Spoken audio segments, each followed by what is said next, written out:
Ever stayed in a hotel room that felt wrong? Not dirty, not uncomfortable, just wrong. This happened to me a few years ago, and to this day, I still don't have an explanation for it. I was traveling alone and needed a place to stay for just 4 nights. I found a small hotel on the outskirts of town. It didn't have many reviews, but the pictures looked decent enough. When I arrived, the parking lot was almost empty. Only a few lights were on. Inside, the lobby was quiet. Too quiet. The receptionist barely looked at me when I checked in. He slid a key across the counter and said my room number, 315. I asked him if the hotel was busy tonight. He paused for a moment before saying no. I didn't think much of it. The hallway to my room was long and dimly lit.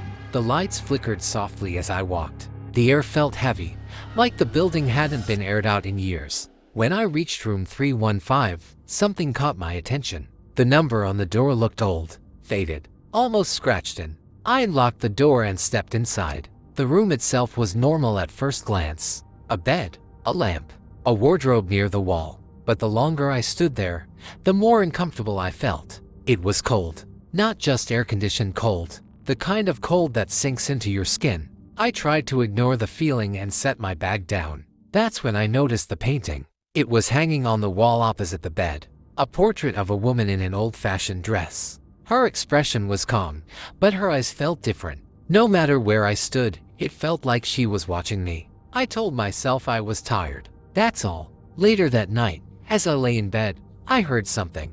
A whisper. At first, I thought it was coming from the hallway, but then I realized it was inside the room. Very close. It said, "Turn me back." I sat up, heart racing, and listened. Silence. I didn't sleep much that night. The next morning, I tried to shake it off. I told myself it was just stress. While getting dressed, I opened the wardrobe. Inside, lying on the floor, was a small folded piece of paper. I unfolded it. It said, "Get out, now." I laughed nervously. It had to be a prank. Maybe someone from the staff. Still, my hands were shaking. That evening, I stood by the window, staring outside. That's when I saw him. A man standing under a streetlight across the road. He wasn't moving. He wasn't on his phone. He was just standing there, staring up at my window. I stepped back and pulled the curtain shut. Something told me not to look again. I decided I'd leave early the next morning. Before going to bed, I stepped into the hallway to speak to the receptionist. But the hallway didn't look the same. The lights were dimmer. The walls felt closer. I walked to where my room should have been. Room 315 was gone. There was no door, no number, just a blank wall. My stomach dropped. I turned around, trying to find another way out. That's when I noticed the painting. It was hanging at the end of the hallway. The same woman, the same dress. But this time, she was smiling.